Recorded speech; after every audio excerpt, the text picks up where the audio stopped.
today. Little neutral background, little new. Today we're going to be going over UFC Fight Night, Gamrot versus Salkild. Doing a little bit different. We're only doing the fights that I care about because this is an ass card, and I don't really want to talk about Juliana Miller, who is a favorite, and she's 5-4 in her record, and she's 7-4. I really don't think I want to talk about that. I'd rather not. So we're going to talk about only the fights that I care about. Short little video today. Excited for the card. The main event is amazing. Everything else is trash. It's not even a main event. It's a co-main for a fight night. Starting off with the first fight of the night, in my opinion, Manel Sousa versus Richie Miranda. This is a must-watch fight. I think Manel Sousa is going to win just to get off, but this isn't a cut-and-dry fight. Richie Miranda's 13-1. 7-fight win streak, 5 wins by knockout. Absolutely insane work. But Manel Sousa, he's like a pit bull. Like a pit bull. A huge ball of muscle. And he has crazy wins. He's 14-1. One fight in the UFC with a brutal finish over Oki. It was really bad. I remember it. He absolutely slept him out cold. And fun fact, he's the only one to ever KO Rufy. Keep that in mind. This guy is a monster. A ball of muscle.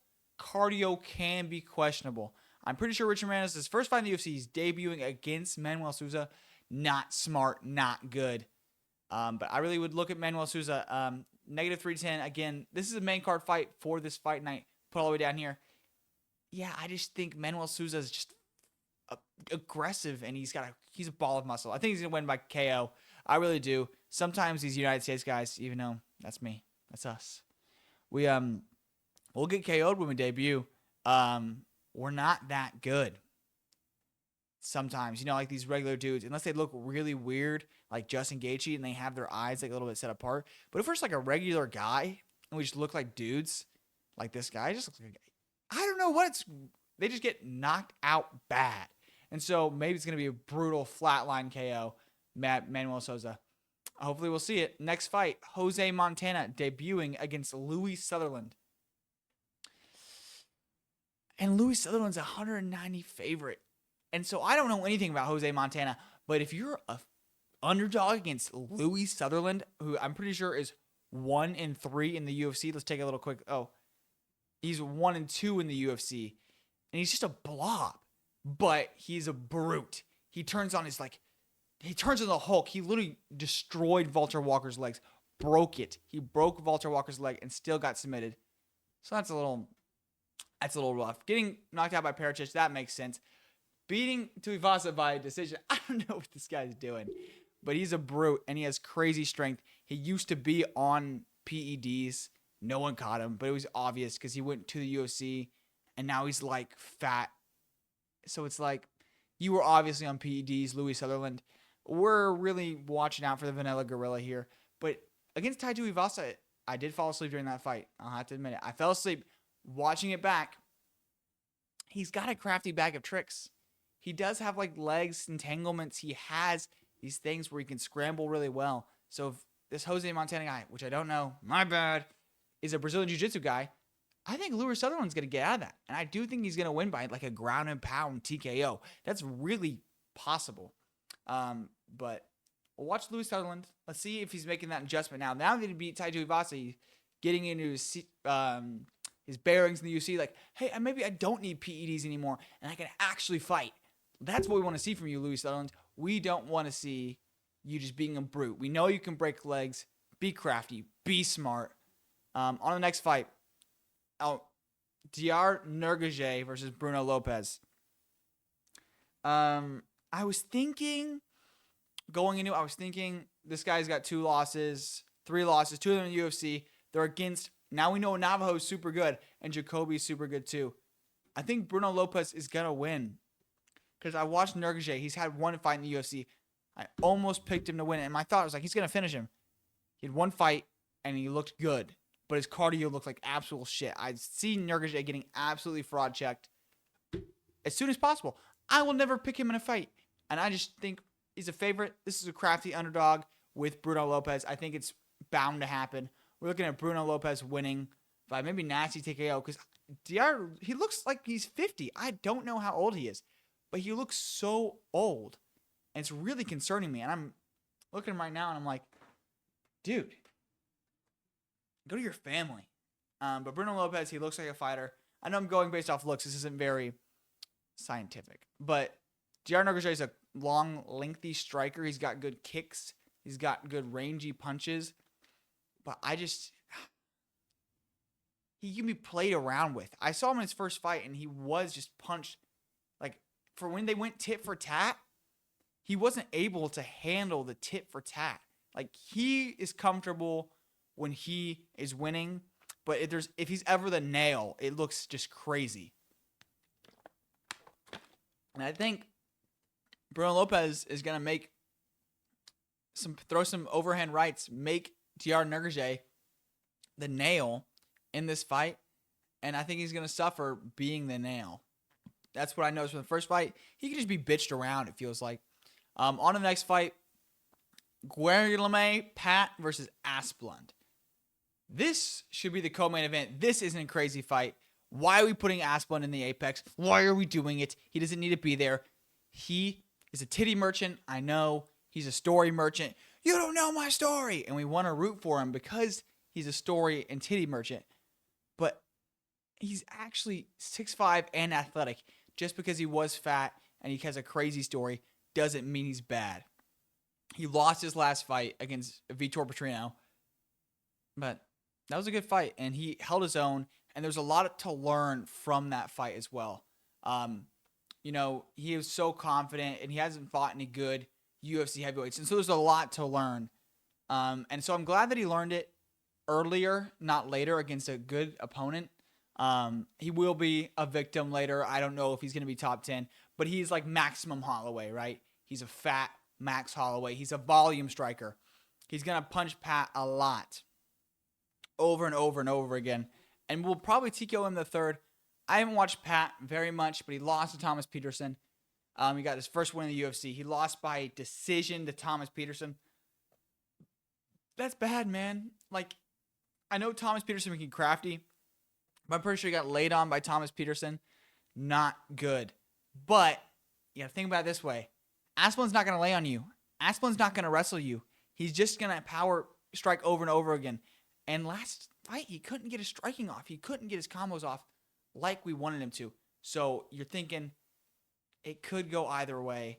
Asplund, I think, is going to volume punch him to death. He's big. And honestly, he's taking those punches to the body shot. These body shots, that's where he shines. It's like he has muscle under all of his loose skin. He's getting hit in that flabby stuff, and it's like shock-absorbent Kevlar. These body shots are nothing to him. He has a cuttable face. You can even look at this photo right there, and he has a scar under his eye. His face will show damage. But the body shots, dude, it's crafty. And it's really important to notice. He has like this Kevlar body, and it's insane. And he just needs to throw more leg kicks, and his takedown defense does need some work. But I think he's going to win. Volume punch, TK on the third. Hopefully we can see improved cardio or some special stuff. Every time this fat fucker throws a kick, he falls to the ground. I'm not even kidding you. You can watch all of Steven Asplund's fights.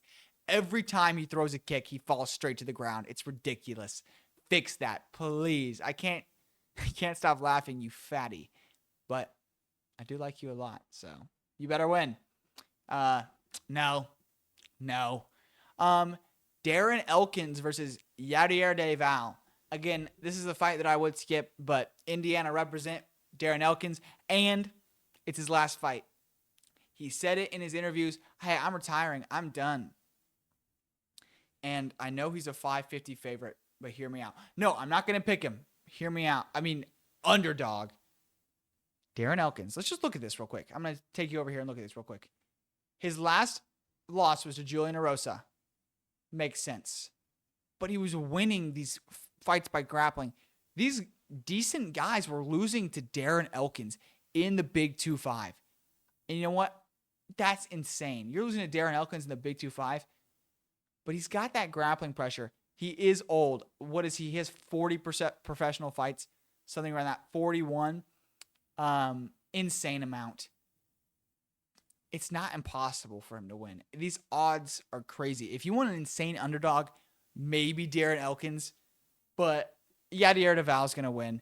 Yadieraval's got a weird career, though. You got to look at it. Like, his 3 fights in the UFC, he beat Matthews by submission.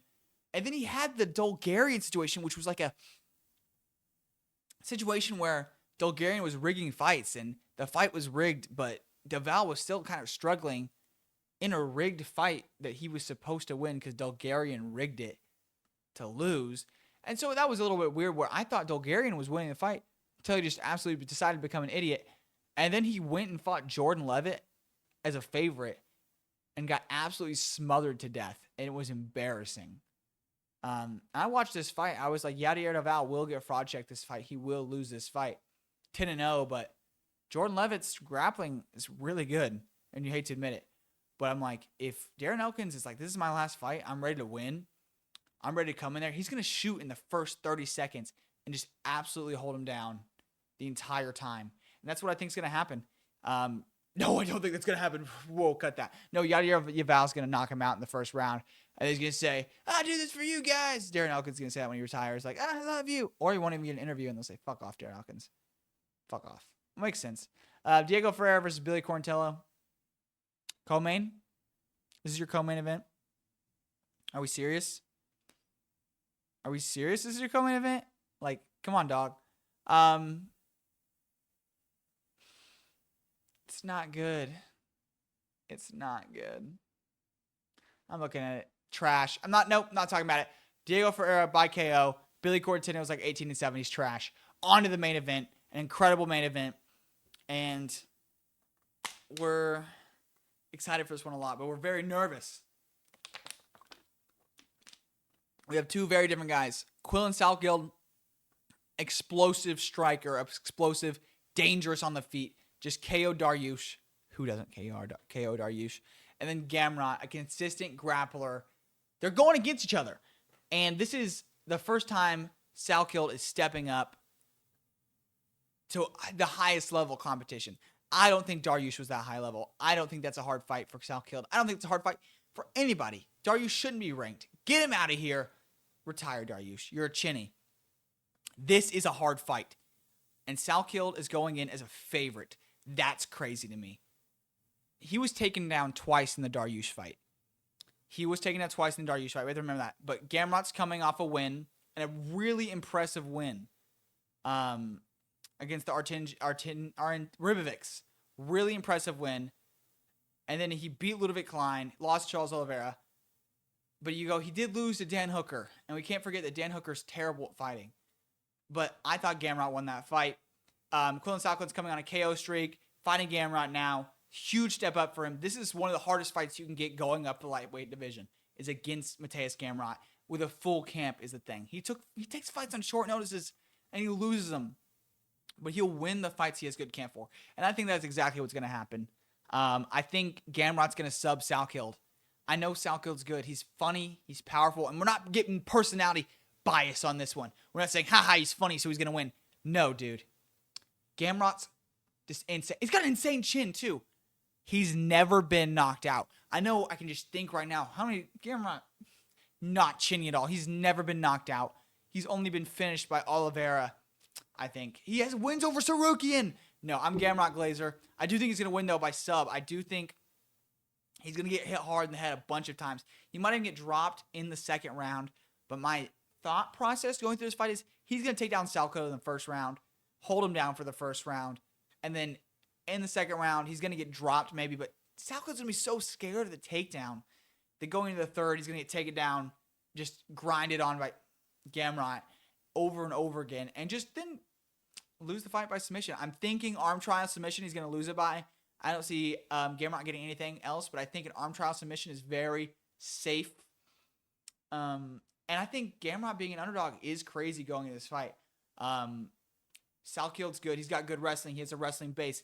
He out-wrestled like Ashmuz and others. But, again, this is Gamrot. He is pure wrestling, probably second or first in lightweight, depending where you put him or Sarukian or that.